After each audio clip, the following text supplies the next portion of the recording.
Agora eu tenho uma outra pergunta para fazer. Você tem esquecido coisas importantes com frequência? No quadro que eu faço, doutor, de hoje, vamos falar sobre os prejuízos da falta de memória para os adultos.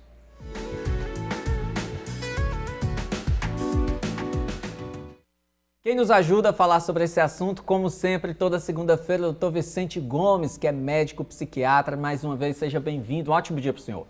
Obrigado, Felipe. Um ótimo dia a todos. Quando é que a falta de memória começa a preocupar? Um esquecimento aqui, outro ali, pode ser normal, né? Isso, pode ser, né? A gente tem que hoje ter essa consciência que nosso cérebro, ele nunca teve aí um momento de tanta solicitação, né? De tanto uso, né, voltado aí para as atividades do nosso dia a dia, para que a gente consiga aí ter um bom desempenho, né, em todas as nossas atividades, no trabalho, nos estudos. E é difícil hoje quem não reclame aí da memória, né, exatamente do seu funcionamento mental.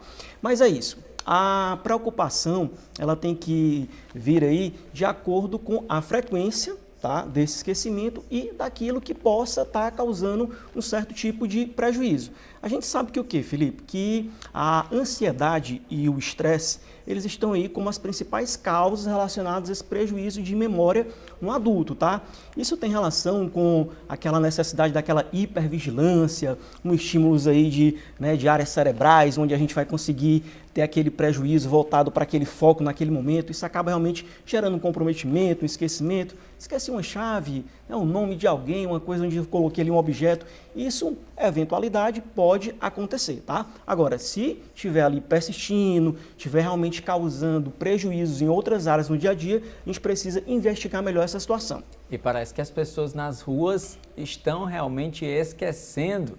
Nossas equipes foram conversar com os piauienses nas ruas. Vamos conferir.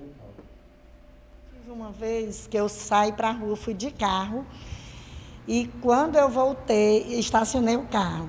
Quando eu voltei, eu já ia chegando em casa que eu lembrei que andava de carro. Voltei para pegar o carro. Geralmente eu esqueço muito a chave, né? Na hora que eu vou procurar a chave e tal para poder sair de casa para o trabalho, acabo que eu vou retorne.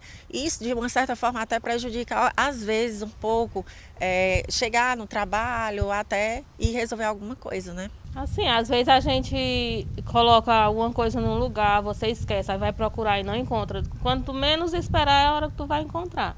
Do meu jeito, quando a gente vai falar uma coisa que dá um branco e não sabe mais o que vai dizer, depois é que lembra. São duas situações aí, esquecer objetos, esquecer até carro, até um veículo e esquecer palavras. Tem como dividir isso, setorizar isso de acordo com esse tipo de esquecimento? Se for algo eventual, que ocorra ali num determinado momento e aquilo não se repita, isso pode ter sim uma relação com o estresse, com a ansiedade e também com a privação de sono, né?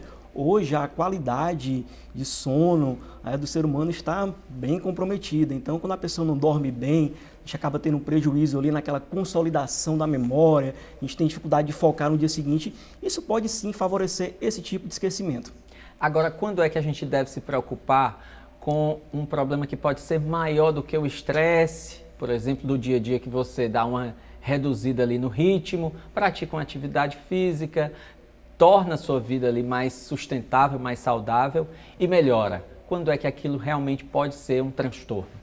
Pronto, quando a pessoa ela tem aí, né, esse prejuízo de memória frequente, tá? Isso acaba comprometendo o seu dia a dia, seu rendimento no trabalho. A pessoa tem dificuldade também de tomar decisões, de ter ali alguns planejamentos relacionados ao seu dia a dia, tá? Com uma certa mudança também no comportamento, mudança no padrão de sono. Secundário a isso, a gente pode ter também uma relação com o quadro depressivo, tá? A gente sabe que a depressão, ela pode sim afetar a memória, porque a gente tem uma alteração nos neurotransmissores, serotonina, dopamina, noradrenalina, isso pode gerar sim esse comprometimento da memória. Além da depressão, tem mais algum transtorno, algo que possa afetar isso? Sim, o transtorno de déficit de atenção e hiperatividade, o TDAH, que que é muito comum aí esse aparecimento ser inicialmente na infância, porém, muitas pessoas não são diagnosticadas na infância.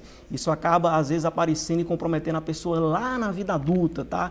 Então, essa falta de foco, dificuldade ali também de concluir algumas coisas, aquela pessoa que procrastina muito, que tem comprometimento com relação a alguns compromissos, né? Meio que fica ali, às vezes, fora ali daquela situação naquele momento, tem aquela dificuldade, isso também pode ser uma causa, tá?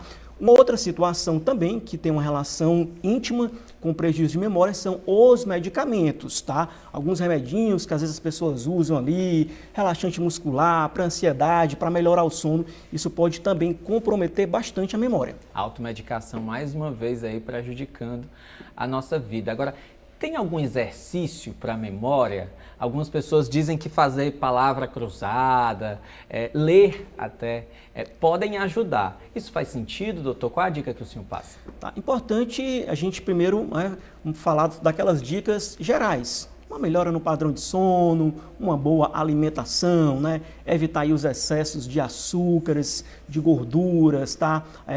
Cessar o tabagismo, tá bom? Praticar atividade física regular, isso é fundamental para a melhora, para o funcionamento cerebral, tá bom? E também alguns exercícios aí que a pessoa pode estar fazendo, um jogo educativo, a pessoa está ali praticando ali tocar um novo instrumento musical, tá? Aprender um novo idioma. Então isso acaba favorecendo ali com que você vá trabalhando o seu cérebro, você vá ali tentando mudar um pouquinho aquela estrutura para favorecer essa melhora da memória. Perfeito.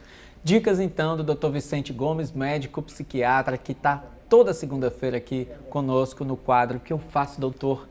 Muito obrigado pela participação. Eu que agradeço. Só uma dica aqui para a gente finalizar. Sim. Com relação ao comprometimento de memória no idoso, tá? E isso pode ter também relação com algumas demências, como o quadro da demência de Alzheimer, tá? A gente vai ter outras oportunidades de conversar melhor sobre isso aqui, tá? Então é importante também ficar atento a esse tipo de situação e, se isso causar realmente prejuízo no seu dia a dia, procurar uma ajuda profissional. Muito obrigado, Felipe. Desejo a todos uma excelente semana.